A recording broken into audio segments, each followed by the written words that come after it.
Delegates,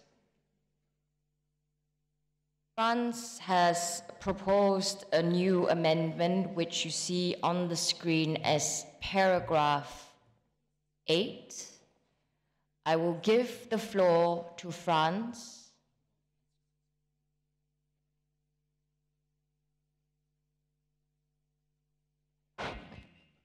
One second.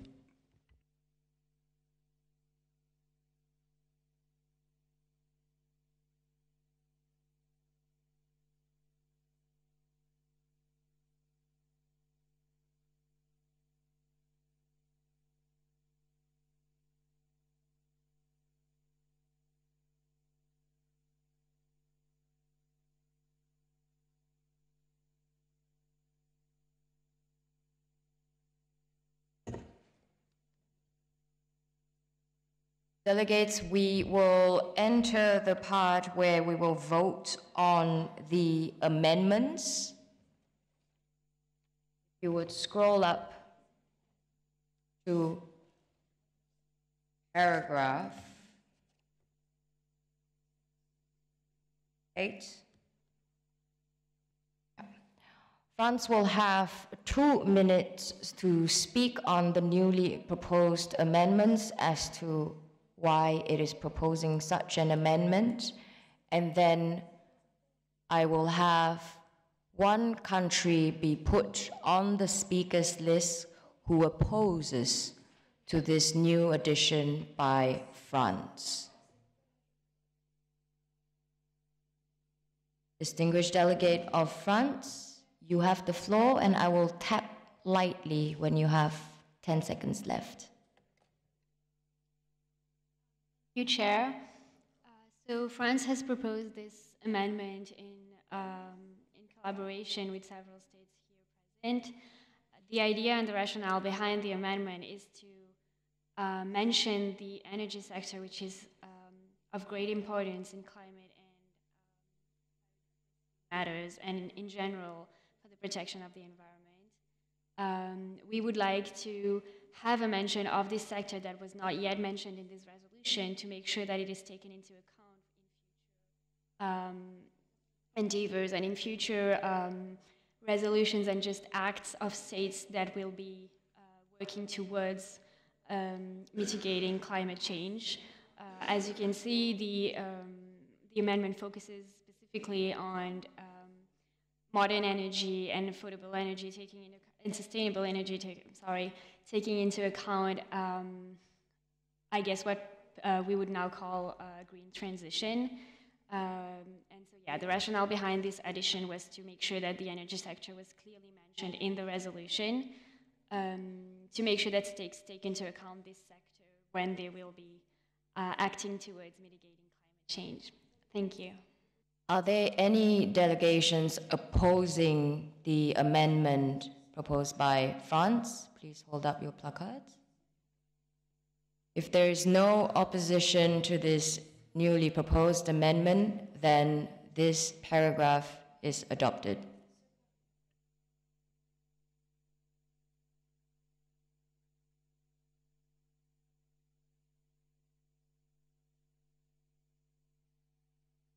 The first proposed amendment by Brazil has been rejected. I would like to give the opportunity for Brazil to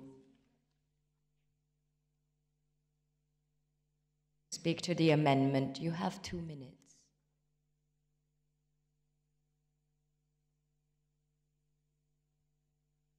The reason that Brazil decided to delete the words "affirming with deep concern" is because the following sentence after that made it seem like each and every country has an equal responsibility and equal role to play as far as reducing their emissions and combating climate change. But the second amendment in the same paragraph, they're both connected, was mainly to ensure that we reiterate the fact that it is not the developing nations bigger responsibility as far as reducing their emissions, and we need to consider that the historical emitters, which is the global north or the developed nations, have a larger role to play, whether be it in terms of reducing their own emissions or providing financial assistance and technology to the developing and underdeveloped nations. That was the idea behind the changes and the amendments made by Brazil. So we urge the underdeveloped and developing nations, also the NGOs, to accept the amendment that Brazil proposes. Thank you. We thank the delegation of Brazil. First, we're going to take the first proposed amendment, which is deleting the phrase affirming with deep concern. Is there any opposition to the proposal of Brazil to delete this text? So I'll call on Netherlands then, who was the first to put up their card. So Netherlands, would you like to take the floor? You have 2 minutes to say why you reject the proposal to delete this text, which means why you believe this text should remain in. Delegate of Netherlands, you have the floor. It's of the opinion of the Netherlands that common but differentiated principles and responsibilities are already seen throughout this proposal, and we see the affirming with deep concern not necessarily about that topic. The fact that what we're doing right now is not sufficient to limit the temperature increase of 1.5 degrees Celsius above pre-industrial levels. We see it important that we are affirming with deep concern.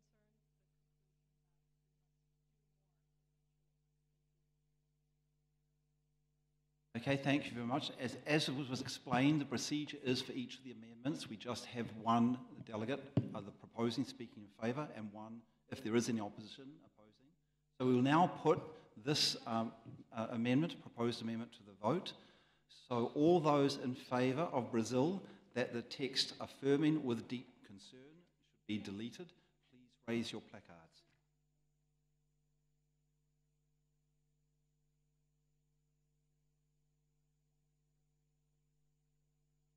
Repeat again, all those delegations who support the proposal of Brazil that the text affirming with deep concern, hold up your card.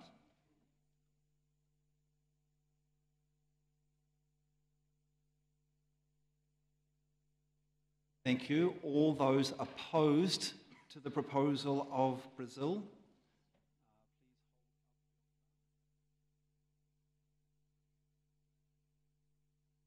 voting to keep this text in.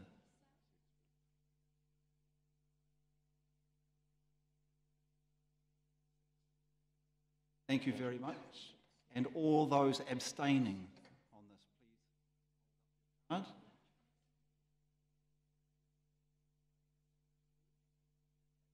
Correct count. So of the 13 delegations, we had 5 in favour, 6 opposed, and 2 abstaining. So the proposal of Brazil to delete that phrase has been rejected. That phrase remains in the text. Now move to the next proposal of Brazil. These we will hold together because it's basically replacing the latter text with the earlier text. So I'll say the text again. Brazil proposes to replace the text by the international community with the text bridged predominantly by the developed nations, keeping in mind their role and responsibility as historical emitters.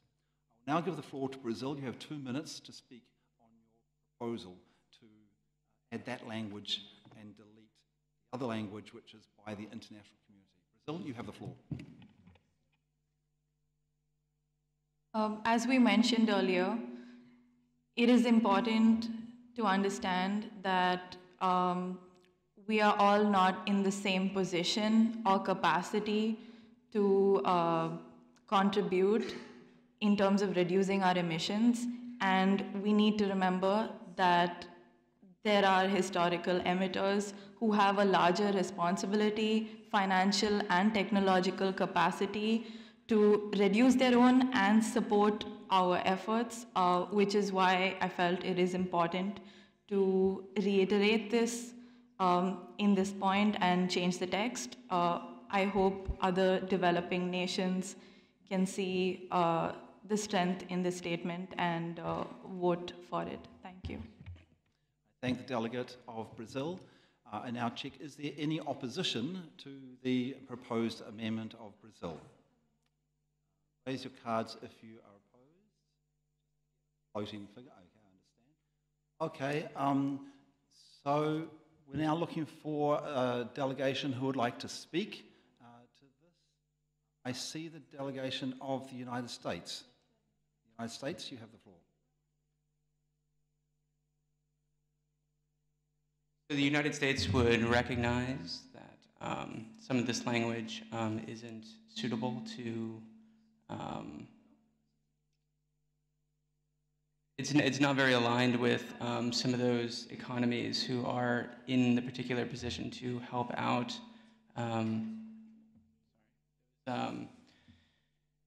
those economies and nations that are most in need of this support. So I feel like this language in the text is a bit more isolating and is a bit too strong for the United States. And we just want to emphasize that we're not necessarily focused here on punishing those of the past, but focusing towards the future by seeing what current generations today can do for the future. And that's what's most important, is to see what we can all do and act now to affect change. Thank you. I thank the distinguished delegate from the United States. We will now put the proposed amendment to the vote. So all those delegations in favour of the amendment by Brazil to replace the language addressed by the international community, language bridged predominantly by the developed nations, keeping in mind their role and responsibility as historical emitters. All those in favour, please raise your placards.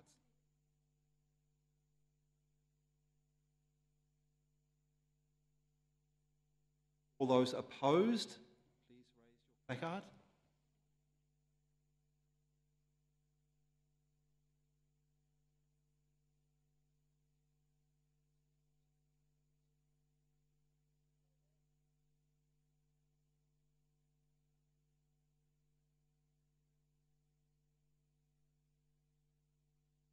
Keep them up.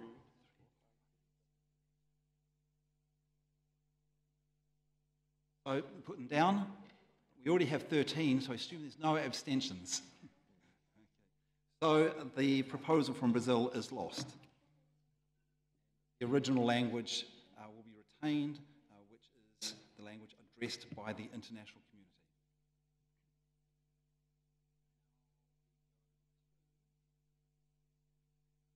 Final paragraph 17, where we have a proposal from the United States to replace the two questions with alternative text, which is just one question, and that alternative question, whether current generations of member states have common differentiated responsibilities in the face of changing international law to encourage climate. So I give the floor to the delegation of the United States. You have the floor. Thank you, Chair. The United States is cognizant of the importance of focusing on current generations and what we can do now to protect the future and ensure a stable climate. We also recognize the need for a resolution as important as this to pass with as much support as possible. And as a result, we feel that it's most appropriate to focus on reducing or concentrating, more accurately, the power of these two questions into a single question that focuses on the ICJ to go ahead and make a determination on those principles that may have been agreed upon in the past, but really have no binding, but to focus on the binding elements of international law, so that way nations when they say they're going to do something, that they do it. And we can all agree upon that today with this revised question. So I urge you all to consider the weight of this moment when considering what we're asking the ICJ to make an opinion on. With that, I thank everybody in their efforts to support this resolution, and thank you. Okay. I thank the delegation from the United States. Now, as this is the operative part of the draft resolution, the other language was in preambular parts. This is the operative part, so it's the most important part of the resolution, which means we are going to open up the capacity to discuss this in a little more detail. We will give the opportunity for another delegation who supports the proposed amendment of the United States to speak, and then we'll open it up to two delegations who oppose the amendment of the United States to speak. So there's a slightly more range of opinion and input into this. So do I see any other delegation that supports the amendment of the United States that would like to speak? I see the delegation of France. So, France. There's only one France. It was only France, correct? So France, the distinguished delegate of France. Thank you, Chair. The delegation of France would like to thank several arguments in favor of this amendment, which we fully support. We agree on this question of, I wouldn't use the word restrict, but of precising and clarifying what exactly is the mandate we're giving the ICJ through this question. We want the ICJ to be as clear as possible on what parts of international law it should focus on, so as that we can, as member states, can benefit the most from this advisory opinion, to make sure that what the ICJ will be working on will be clarifying our principles and commitments that the states have taken in a binding way, that they have committed to uphold, and that we may not be doing so in the right way yet. And that's the whole point of this advisory opinion, is to get clarification about how states should be acting right now for the benefit of future generations. And so that's why we do believe that this question should be very precise in its scope, and precising that the ICJ should focus on binding international law is a way and a good way to invite all other delegations to join us in this, with this amendment, to make sure that we can all actually benefit from whatever advisory opinion will come out of this resolution. I thank the distinguished delegate of France. Now we open the floor to two speakers from delegations that oppose the proposed amendment from the United States.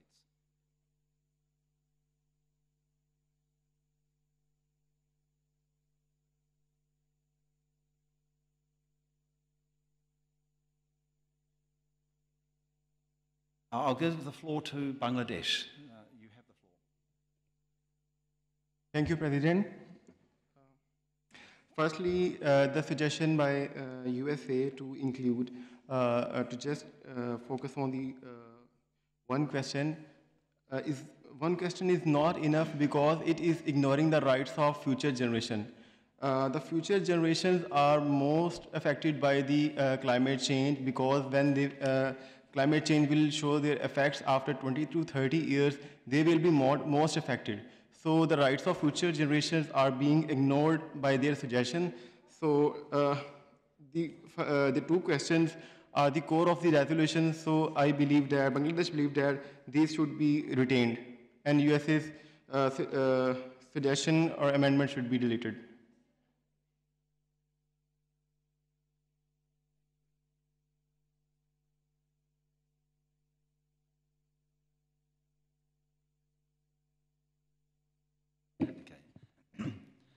Unless there's any objection, we will take two more speakers in opposition.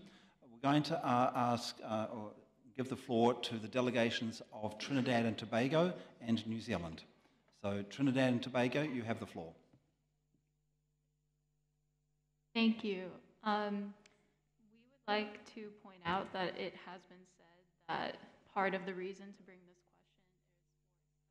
question is for the ICJ to answer a question. But this question in of itself is extremely broad.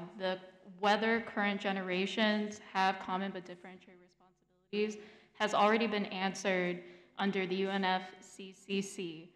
We have agreed that there are common but differentiated responsibilities already, and phrasing it as whether doesn't impose the ICJ to actually answer what those are, but just to say whether or not they exist. So if there was one in some specificity, that could have been clarified, but unfortunately it was not. Thank the distinguished delegate of Trinidad and Tobago. I now give the floor to the distinguished delegate of New Zealand. We believe that writing does not explore the meaning that we want to give to the questions and does not encompass the responsibility that future generations have in this problem. I thank the delegation of New Zealand. We will now put the amendment to the vote. So, recording the amendment is the one proposed by the United States, which is to replace the two questions in the original text with alternative question, just one question, whether current generations of member states have common but differentiated responsibilities to provide mitigation and adaptation in the face of a changing climate under binding international law to encourage a stable and livable climate. All those delegations in favour of the United States amendment, please raise your placards.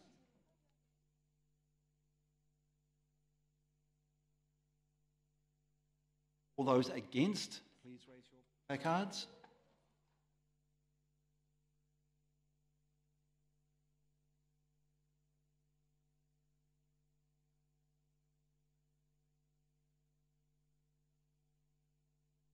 And all those abstaining, please raise your placards.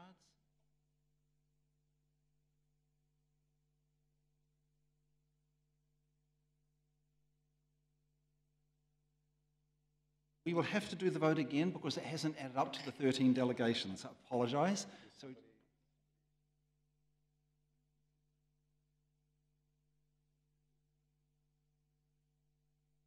try again. All those in favour of the United States proposal, please raise your placards.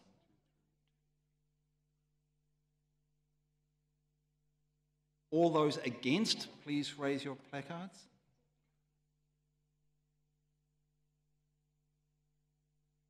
And all those abstaining. We now have an accurate vote. So there were 5 in favour, 7 against, 1 abstaining, so the amendment fails. The original text stays.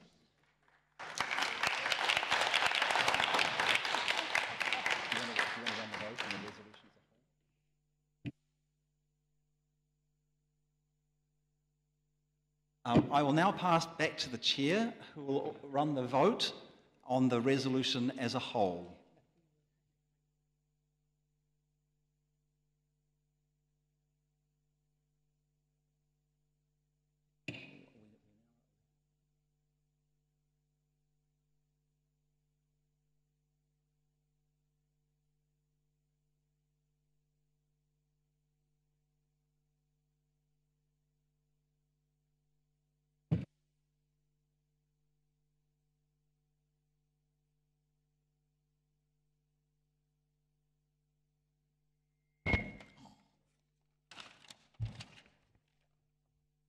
Thank you, distinguished delegates. The draft has now been finalized with the votes and the amendments, and I would like to call upon the proponent, the sponsor of the resolution, to introduce the resolution for vote. Vanuatu, you have the floor.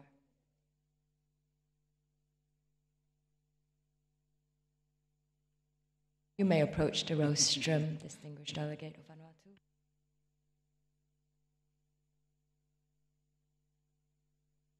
Thank you, respected Chair, for giving me the floor. I would like to say that I understand that there have been some forms of compromise, but I believe that those are the only ways to arrive at international agreed action. And it's time to act now and not tomorrow, not later, not next week. The time is now. People are already losing their rights, and I invite all of my fellow delegates to vote in favor of the resolution. International environmental law, unfortunately, there's been too many stepping stones, but not enough milestones. So I encourage all of you to vote in favor of this resolution so that we can have, we are better prepared to face climate action, climate change, and our future generations, they have their rights as we do right now. Thank you, and please do vote in favor of the resolution.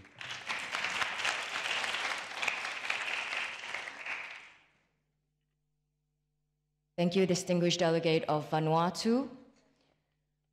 I will now open the floor to country delegates who would like to be put on the speakers list for an optional 1-minute statement before the vote. This is open to both country delegations and stakeholders. Please raise your placards if you'd like to take the floor.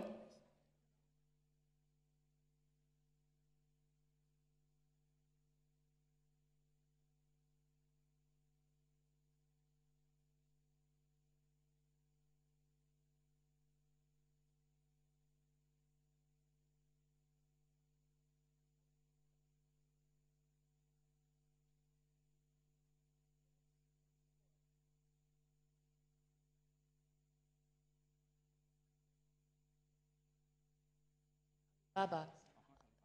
Do we have Alibaba also?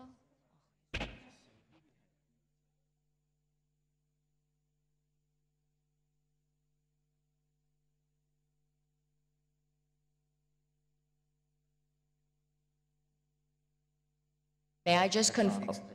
We will have Exxon also.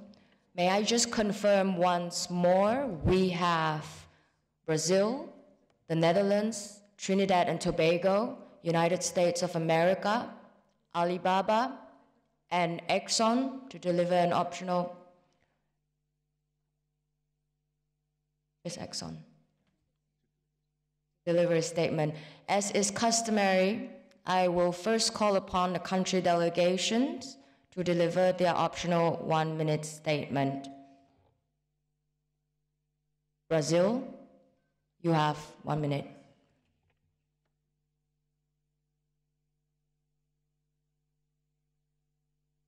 I think we'd just like to say that everyone voted against right after the Netherlands specifically acknowledged that this resolution should not be construed to modify the principle of CBDR. But what we were trying to do, if anything, was emphasize it more strongly, which would have worked in favor of all the developing nations. I understand why the developed nations didn't vote in favor, but why the developing nations didn't makes absolutely no sense.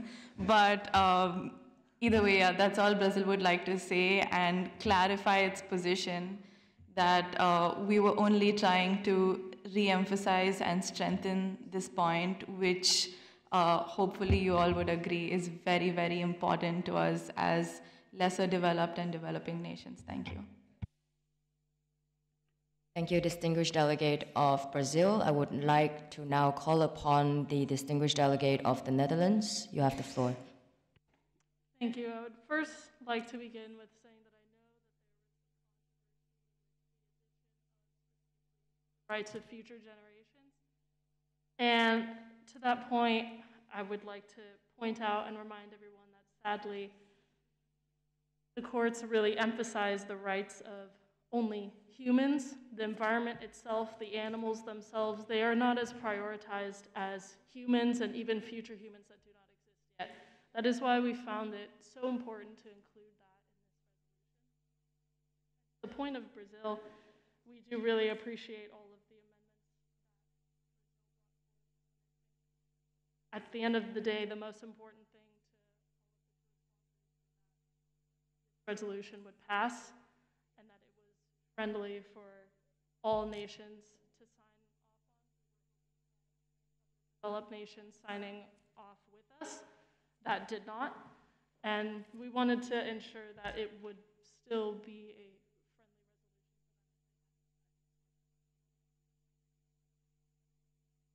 Thank you, Delegate of the Netherlands. I will now call upon Trinidad and Tobago for its statement. You have the floor.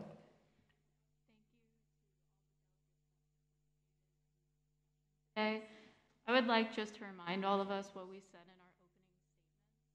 I think that across the board, countries recognize that climate change is going to affect us all.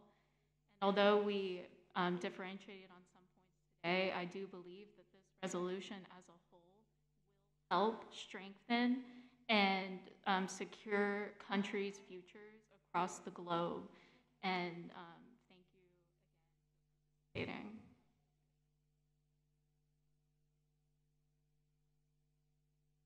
Delegate of Trinidad and Tobago. I will now have the distinguished delegation from the United States of America. You have the floor. Thank you, Chair. I'd just like to acknowledge this historic moment and make no mistake, this is a historic moment. However, we should all consider the full weight of this moment in considering what we're being asked to agree upon here today, right? Just as a passage of a resolution is important, the quality of that resolution is equally important. It's not enough for us to be complacent, right, with a document that does not get to what we're all seeking to achieve, and that's change now and change directed at current generations for not only our future, but yes, generations of the future. However, we need to hold those accountable today, the current generations. We need to provide an outline. We need to ask the International Court of Justice to go ahead and establish what the duties, what the legal responsibilities are of current generations for the sake of those future generations. Without that, we're passing a hollow document. So I would like you all to implore that and to consider that when voting upon this resolution. Thank you. Thank you, delegation of the United States. I will now call upon the one stakeholder who wished to address the floor. Could the delegate for ExxonMobil take? Thank you. Thank you very much, Chair. So it is an honor and a privilege as a stakeholder, as part of ExxonMobil, to address the floor today. We just would like to reinstate our commitment to mitigating climate change and being part of the solution, even though we are considered as an enemy, as member of the fossil fuel industry. We just wanted to emphasize that most of the nations here are willing to go towards a more clean and sustainable path, but we are also committed to doing that, and we are also, as I said, part of the solution. We will dedicate our activity to transitioning to a cleaner energy, and we are going to help you. You need us.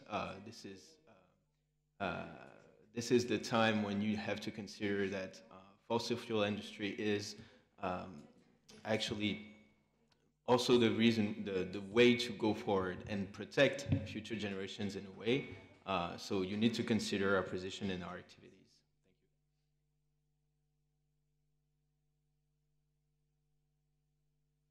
Thank you, delegates. We have now heard from the floor.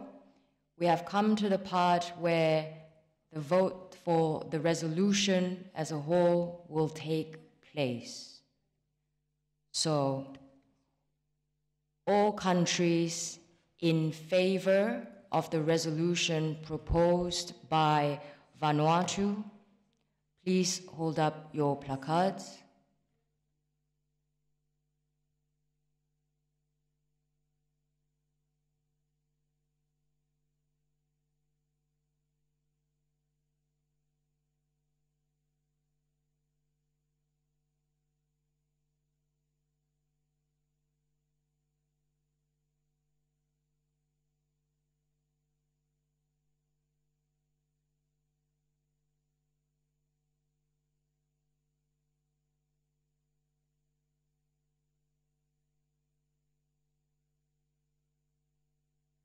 Thank you. All those who oppose the resolution proposed by Vanuatu, please hold up your placards.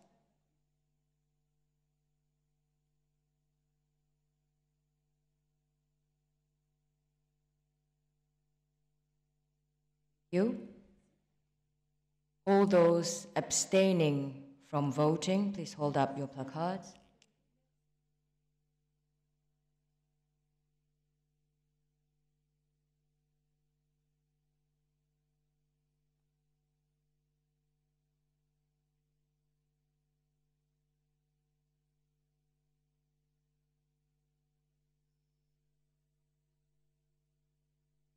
As we have it, we have 8 in favor of the resolution proposed by Vanuatu, 3 opposed, and 2 abstentions. It is a clear majority in favor of the resolution to be adopted. I hereby declare the resolution,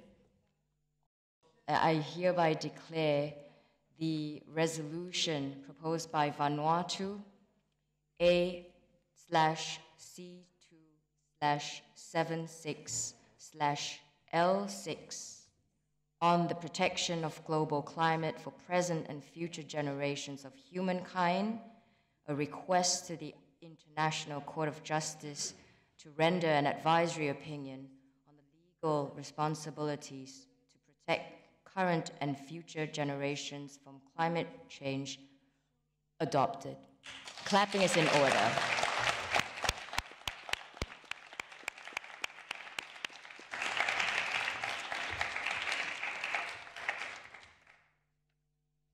I would like to thank all delegations, including delegations representing stakeholders, for participating in today's General Assembly. Unless the Secretariat, the Under-Secretary General, or the President of the General Assembly would like to say something, I'll give the floor to the President. Thank you very much to the Chair for facilitating these proceedings and bringing them to a conclusion. And thank you very much to the delegations for participating, including to ensuring that the various perspectives and opinions was brought into consideration in the adoption of the resolution. Immediately after the closure of this meeting, there will be a press conference in this room to announce the result. We encourage you to remain in the room for the press conference. I think it will be very helpful to your delegations to be here for the report of the press that is going out, and we'll be leaving it in the hands of the press as to how they're conducting the press conference. I believe they will be coming up here on the front in order to be doing that. So that will happen immediately after the closure of this meeting. Thank you very much. Thank you, Mr. President. As I see, our UN Secretary General Amélie Gallard has just entered the plenary right on time. I would like to give Madam Secretary General the opportunity to address the plenary. You have the floor. Mesdames et Messieurs les ambassadeurs, c'est une journée historique et je pense que vous avez tous participé à la réalisation, à la bonne adoption de cette résolution. Nous allons enfin pouvoir faire advenir ce droit transspatial, transgénérationnel et transespèce pour lesquels j'ai appelé de mes vœux tout votre engagement. Au nom du secrétariat général, je tiens à vous adresser mes sincères remerciements. Ensemble, nous écrivons une nouvelle part de l'histoire de la justice climatique. Félicitations à l'ensemble des délégations.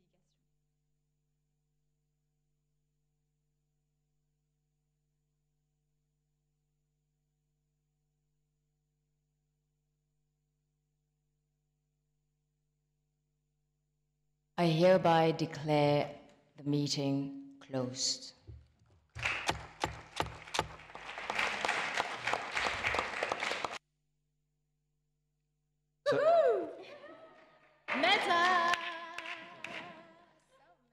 So as announced, there will now be a press conference here So I think there'll just Do be they want time?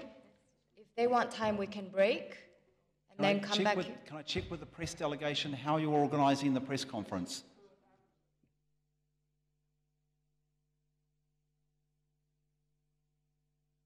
Can you just explain how you're organising the press conference? Would you like to be given time? Then we can break. No, sir. Ahmed will come and explain. Okay. He has a statement. He will. Okay, so we welcome the representative of the press to come up to the podium. Thank you.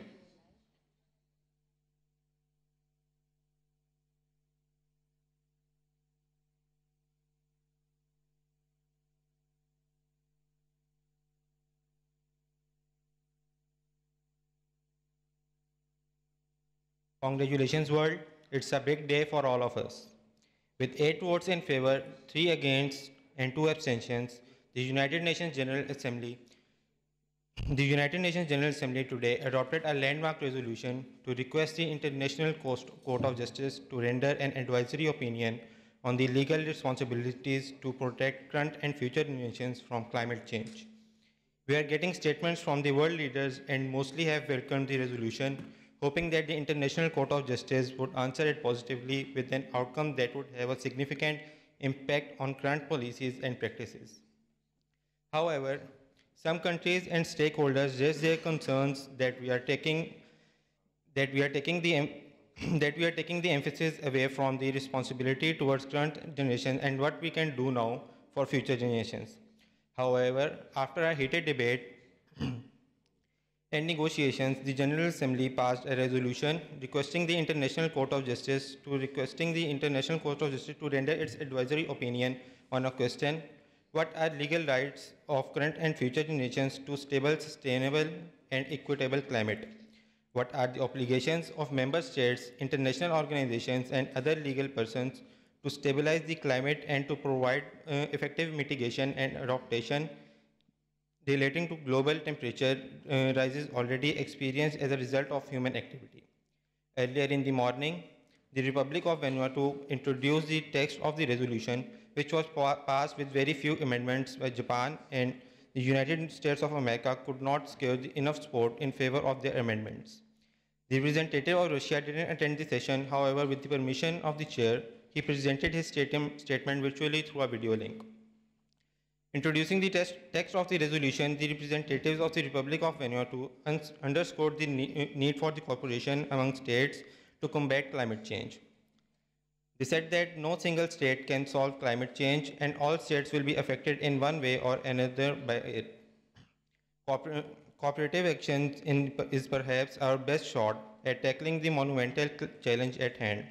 They believed that an advisory opinion on climate change from the ICJ would not just summarize the states' existing obligations with regards to human rights and climate change, but it can also deliver a progressive interpretation of those obligations and make global progress toward intergenerational equity and climate change. Costa Rica, Netherlands, Bangladesh, New Zealand, and Trinidad and Tobago co-sponsored the resolution. In the opening statement, the United States of America objected to the resolution, saying that they are open to proposals that protect future generations, but will not co-sponsor the draft resolution as it is. However, the representative said the United States look forward to discuss with its sponsors and supporters. Addressing to the video link, the representative of Russian Federation said that lack of international communication has had the opposite effect of what Western nations intended. Western's economic sanctions have caused delays over crucial repairs to the Nord Stream 1 pipeline. The economic sanctions resulted in rise of oil prices across Europe and the United States, severely harming the West itself and proving that international communication is necessary for any climate policy. We are happy that United Nations had taken serious note of allegations of bribe and corruption during the process. We hope there would be a fair and transparent investigation into the matter. There were also concerns among the delegates about the absence of Russia from the process, and it is commonly believed that the representative of Russia tested positive for COVID-19, after which the United Nations Secretariat also distributed masks and test kits among the delegates. However, the United Nations Deputy Secretary neither denied nor confirmed the reports about the positive COVID test of recent representative. Thank you.